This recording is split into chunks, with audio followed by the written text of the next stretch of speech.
Hey guys, new video today. We have a new build for you. I actually have moved away from Avalanche and went to Tornado and Stormbolt farming instead. So it's very similar to my Frostbite Avalanche setup, except we don't use Avalanche anymore. So no Upheaval and no Avalanche. We replace with Tornado and with Summon Spriggan. So we go all the way into Stormbolt spamming, duration, the bulk cast, mana efficiency, and let's just see how it plays. So this is Corruption 197. I just killed the Harbinger of Chaos or Despair, and the Gaspar fight. I forgot his name. This boss. Which you will see at the end of the video, as usual. So, gameplay is very similar to Avalanche, except you put down or Tornado or 2 when you see a pack, jump around. Oh, okay. My Spriggan was not summoned. You use Warcry to generate Maelstrom stacks. It's important to get at least 6 of them at all times. You can use Gathering Storm if you want. During mapping it's not very necessary, but during bosses it's very nice. Okay, do something here to get legendary and power. Yeah, he's not moving much, as you can see, and dies quite quickly. Oh, almost dying from the poison on the ground. What the fuck was that? I also like to switch up my setup for more movement speed, because unfortunately I'm using unique boots and they don't have movement speed, and I didn't get movement speed here when I used the Nemesis to upgrade them.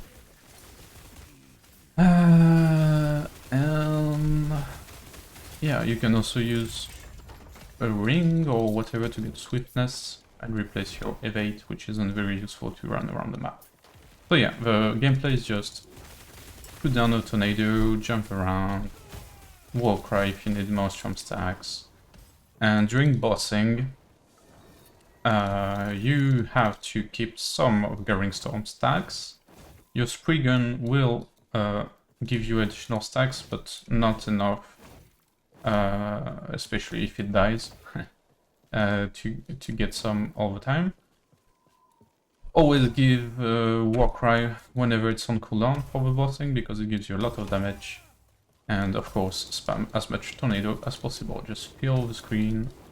They have a very long range, because as you can see, oops, here it casts every 2 seconds with 140% range, and it's basically the whole screen around the tornado. Kind of. The most important node is this one, the frequency, so it's much faster. Because it's the Stormbolt that applies Frostbite, it's not the tornado itself, because it doesn't heat. And we have Frostbite chance on heat. This is physical, it's not cold. Physical and lightning because of Stormbolt. But actually it shouldn't be lightning because Stormbolt is cold now. I think that's a bug. Oh well. Other important nodes are duration and double cast. We just get a lot more tornadoes. Mana efficiency before them actually, so that you can spam more easily. This is way easier to manage your mana than with Avalanche.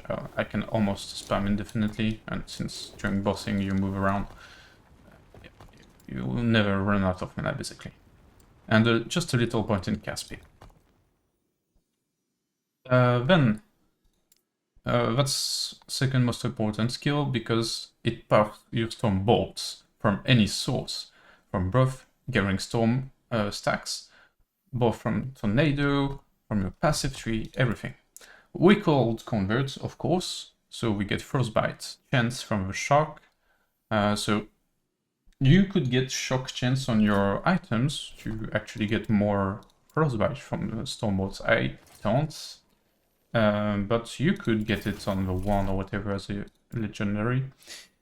We get some from freeze rate here, we get more freeze rates and frostbite pen per 2 achievement, which is very big boost to your DPS. Afterwards, the most important nodes are this one, to repeat Stormbolts when they proc. I think that applies to any source also. So your tornadoes have more chance to double proc. Maelstrom stacks when you use Gathering Storm stacks. Mana gain is pretty neat, but it's also because it's on the way to this, which gives freeze rate multiplier, which gives us more damage and more freeze, of course. And this one, last but not least, is what makes our Spriggan give us a few stacks. If we had more points, we would boost this, so it's much more reliable. As for the Spriggan, we convert to cold, and we boost this because it gives us freeze rate multiplier to us, and also to a Spriggan, but it doesn't matter on Spriggan. We get more healing because there we get dodge rates per attunement, so I have some dodge rates, which can save your life during a boss, so if you just dodge a hit, it's always nice. And here, most importantly, we get crit avoidance, 72%. It goes away if the Spriggan dies, so it's not super reliable, but it allows us to easily cap this. So if you're hardcore, maybe you need to make your Spriggan really tanky. So far, it doesn't get one shot, but it dies from a lot of damage over time, and it heals itself with the aura, so maybe you can get more points in this. Maybe these 2 points are not worth compared to this and this. I have to test it out myself later. And then we get the usual Warcry, tons of cold damage, Maelstrom stacks, cleanse and heal allies, so we heal our Spriggan with Warcry, frailty stack, so we take less damage, and totem because it makes it spam the Warcry, so more frailty stacks, longer uptime of the buff, it's basically always on, since it lasts as much as its cooldown, basically. And last but not least, Maelstrom stacks, same as usual, except we get the Stormbolt cast every second per... if we have 6 or more stacks. We don't need this, we don't need this. But we do need mana efficiency, the chance to cast Maelstrom on kill or hitting boss or rare, the perma, frenzy and haste at 6 stacks, and stack duration just for better management of stacks. That's it for the skills. For the items, it's very similar to an Avalanche build.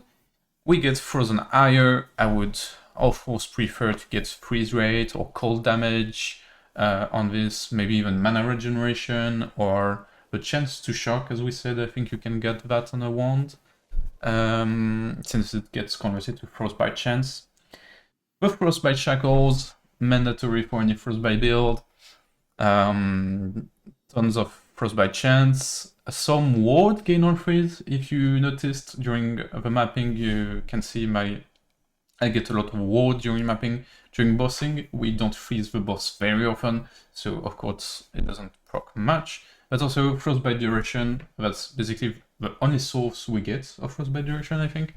And freeze rate multipliers, which both increase our frostbite damage. Which is, by the way, when we get this going, 1200 per 3 seconds, so 400 per second per stack. And we have 292% frostbite chance, but actually I think we have more because of a shock thing here. If I have any shock, yeah, I do have shock from this, so we get a bit of shock. And we have idols, which I forgot to include in my Avalanche build, so that's actually a better idol to use. We got up to 57% chance to apply Frostbite on hit with cold skills, so like our Storm Bolts are cold skills. So that's like more than 150%. They are cheap at the market, so get those, and even get them with shared or hybrid cold and lightning damage for more cold damage. We don't have a ton of cold damage, so more with a totem down, so these are very worth to get both affixes. And then some small idols to get resistances. Singularity, I also forgot this during my Avalanche video, I'm very sorry, but 18% more hit damage. So it doesn't proc on Frostbite, but it's still 80% more on our Storm Bolts. So that's very nice, especially for clearing the small enemies instantly. And then the most important idol, actually, 2% more cold damage and 2% more armor. We got 20 stacks. We just get them when we hit boss or rare enemies, so during boss we will get up to 20 stacks and keep them up. So more armor, we get like 30% reduction, maybe a bit less now. And of course 40% more cold damage, which is huge. As for the other items, I'm still using this ring because it has shit ton of health, but you can instead use something like that with elemental damage over time, huge boost our damage, freeze rate multiplier, boost our damage because of snow drift, which I forgot to talk about. The most important line is cold pen with frostbite, but 10% freeze rate multiplier. So I don't think this has any cap. So here we get 120% cold pen with frostbite. So it's huge. Look at my damage. And if I remove the boots, less than half of it. So yeah, when I speedrun through maps, I give my movement speed boots, so I lose a lot of damage, but it's still... one tornado still kills a pack, so it doesn't matter. Yeah, you can maybe switch them if you stay around on the objectives, like the beacons, or whatever. So yeah, Snowdrift, we want move speed as a legendary affix. You also get some move speed from dexterity, so I got 5% here, but yeah, not much. Then, for Relic, we can also get a lot of elemental damage over time. We can get mana regen, or we can get attunement, I think. Maybe attunement would be better, honestly.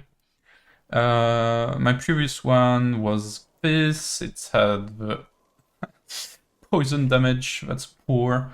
But yeah, it had very nice stats. This one gives me a lot of endurance threshold, and I notice I really need more tankiness now. So I'm trying to optimize my resistances so they don't overcap too much and get more health, endurance, threshold. Yes, and for the chest, we need the tornado levels as much as possible. So I got a +3. It could actually be +4 at tier 7, but it's not important. +2 is the best, because this one point doesn't matter, but then you get all the most important ones. So at least +2, which is tier 5, or maybe even no, I think it's tier 5. Attunement, and then resistances or tanking. For this helmet, it's not the best base, but we get attunement, and then you can get shell cold damage, or you can get this. I would prefer shell cold damage, I think. And then tanking stats as usual. We just need 30% crit avoidance in our build, as I said, because of Spriggan. Here I got some damage over time. It could be better if it was elemental damage over time. I got some mana regeneration. It could also be cold penetration. And then some tanking. a shield just for more tanking. The block is very nice. It could be a better base for more block effectiveness, because honestly 1500 threshold is maybe not worth it. But I got the reduced damage taken on block, so 10% reduction on top of 32%. I'm not sure how it works, if it's 42 or if it's 10, then it's reduced by 32, like multiplying. I'm not sure. It's not super important, but yeah. We covered all items, so maybe the blessings. As usual, Shred Cold is very nice. Then you can get resistances. Here you can get freeze rate multiplier, but I think yeah, you also have cold damage. Wasn't there a frostbite thing here? There might be a frostbite thing chance. I don't remember, but any of these three is nice. Here you can get resistances. You can also get critical strike avoidance up to 70%, but that's a bit overkill. Depends on your items. But then you wouldn't rely on your Spriggan, which is nice, and then you can remove these points because we don't need the quick chance. And then spell damage dish itself is very nice. And that's it for the stats. The rest is looting items, which doesn't really matter. So, I think that's it.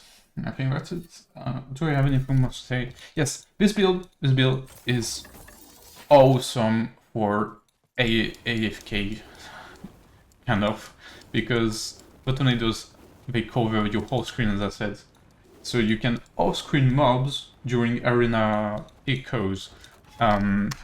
Let me show you just in a arena run. I haven't done this at all, but we're around here. Ah, there we go. Arena wave 1. Sorry about that. Sometimes it's a bit wonky.